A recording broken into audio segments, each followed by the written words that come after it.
High, আসসালামু আলাইকুম ওরহমতুল্লাহি তাআলা ওয়া বারাকাতুহু। আমি মোহাম্মদ কাজী তফাজ্জল হোসেন মানিক। আজকে যে ভিডিওটা নিয়ে আসতেছি সেটা হচ্ছে এই ডিজিটাল ক্লাব মিটারের উপর। এই ডিজিটাল ক্লাব মিটারটা ইলেকট্রিক্যাল ইঞ্জিনিয়ার যারা আছেন তাদের জন্য খুবই একটা জরুরি গুরুত্বপূর্ণ যন্ত্র, এবং যারা ইলেকট্রিক্যালের কাজ করেন তাদেরও মানে কি এটা কীভাবে ইউজ করা হয় সেটা জানা খুব জরুরি দরকার। তো আমি এটা কীভাবে ইউজ করি সেটার উপরে এই ভিডিওটা আর কি। তো এই ক্লাম্প মিটারের ফুল বর্ণনা দিতে গেলে অনেক সময় লাগবে, আমি জাস্ট সংক্ষিপ্তভাবে আলোচনা করবো আর কি। এটা হচ্ছে ডিসপ্লে, তারপরে এখানে তিনটা বাটন দেখতে পাচ্ছেন, REL button, maximum minimum button, hold button এবং লাইট। এই বাটনে 3 সেকেন্ড প্রেস করে রাখলে লাইট জ্বলবে। তারপর আছে সিলেক্ট বাটন, তারপর আছে ফাংশন বাটন, ফাংশন কি আর কি, ফাংশন কি, আর এটা হচ্ছে ক্লাম্প হচ্ছে অফ। তারপর এখানে চাপ দিলে এটা মানে ফাঁকা আর কি। তো এটা এখন অফ পজিশনে আছে। আমি অন করলে যেই ফার্স্ট মানে অপশনটা পাচ্ছি সেটা হচ্ছে বোল্টস, মানে কিভাবে আমরা বোল্টস টেস্ট করব। বোল্টস দুই ধরনের বোল্টস আছে, এসি বোল্টস এবং ডিসি বোল্টস। তো এখন আমরা এই এসি, এখন এসি অপশনে আছে। তো এখন এসি বোল্টস কীভাবে টেস্ট করে সেটা আমি দেখাবো। এখন এই লিডগুলো লাগাতে হবে।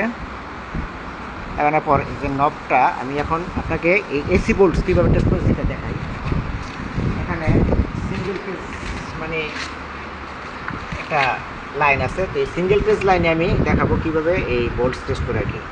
মানে কি ফেজে এবং নিউট্রালে নবগুলা চাপ দিয়ে ধরতে হবে, ঠিক আছে।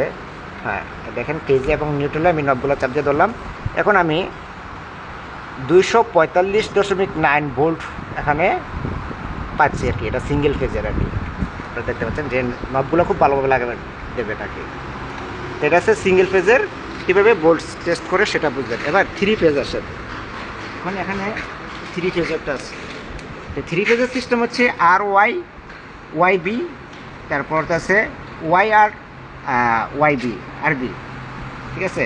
তো এখন আমি RY দেখব, ঠিক আছে। এই RYর মধ্যে যখন নব লাগাবো আমি এখন 421 ভোল্ট পাচ্ছি আর কি, ঠিক আছে। তো এই মনে করেন যে ভোল্টেজ ড্রপ হয় 5% পর্যন্ত, ভোল্টেজ ড্রপ হয় অনেক সময়। তো এই জন্য একটু বেশি দেখায় কম দেখায়, ঠিক আছে। তারপর এটা হচ্ছে কীভাবে আমরা ভোল্ট টেস্ট করে সেটা আপনারা দেখতে পাচ্ছেন এবং বুঝতে পারছেন। তারপর দিয়ে সেগুলো আবার ওইটা কি আপনি লাইনে দেখতে পাচ্ছেন যে সবকটাই আর কি।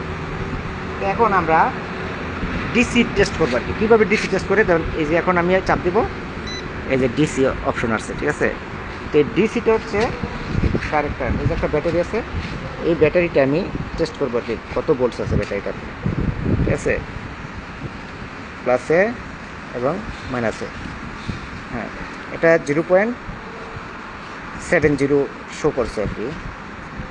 তো এটা নতুন ব্যাটারি, একদম নিউ, কোনো করা হয় না, ব্যবহার করা হয় নাই, এই জন্য একটু ভোল্টস বেশি দেখাচ্ছে আর কি।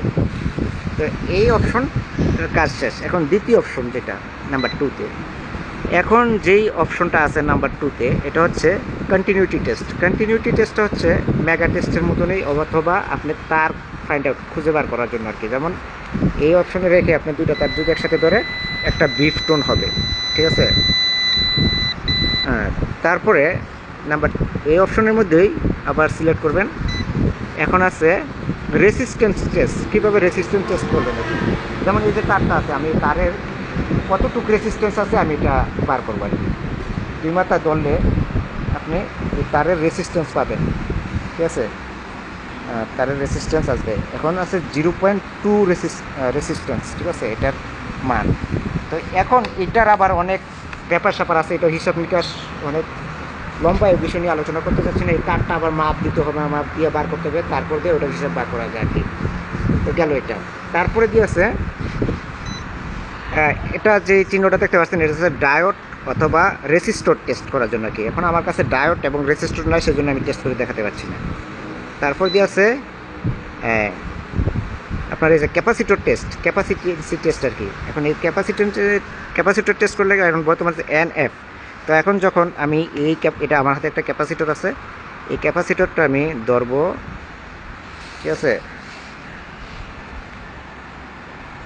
হ্যাঁ, তারপর এটার যেই মানে মান আসতেছে 0.5 সামথিং আর কি, মাইক্রোফ্যারাড আর কি। এটা হলো ক্যাপাসিটর টেস্টের জন্য আর কি। তারপরে এটার শেষ, এরপরে দিয়ে আছে আপনার 3 নম্বর অপশনে ফারেনহাইট এবং সেলসিয়াস। এই ফারেনহাইট এবং সেলসিয়াস তাপমাত্রা মাপার জন্য এই লিডটা লাগাতে হবে আর কি, ঠিক আছে। এটার মধ্যে একটা মানে পারদ আছে, ঠিক আছে।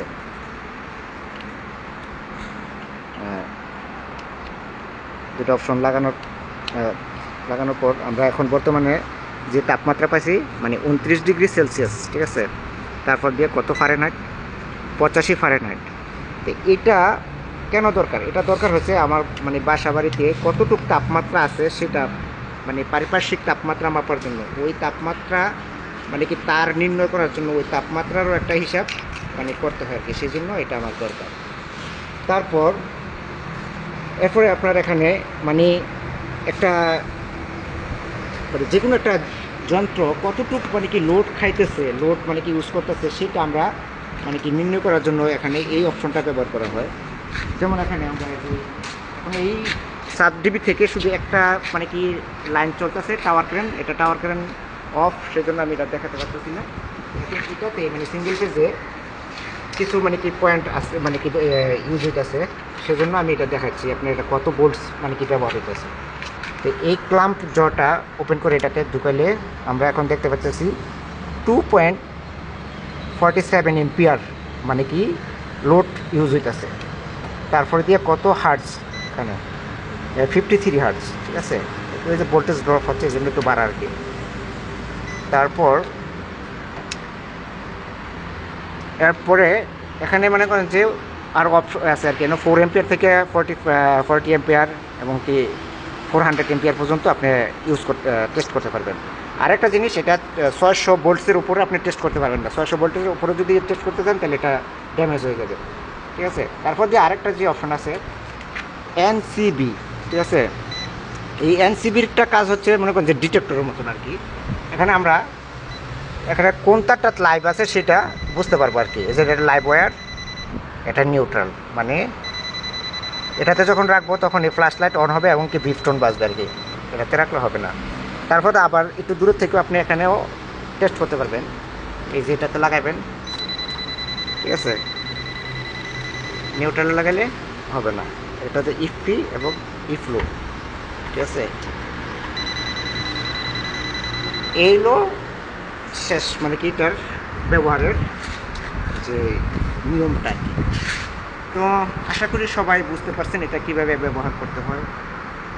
আর যদি না বুঝতে পারেন তাহলে আমাকে কমেন্ট করে বলতে পারবেন। তো সবাইকে ধন্যবাদ আমার এই ভিডিওটা দেখার জন্য। সবাই ভালো থাকবেন, সুস্থ থাকবেন। আসসালামু আলাইকুম ওয়া রাহমাতুল্লাহি তাআলা ওয়া বারাকাতুহু।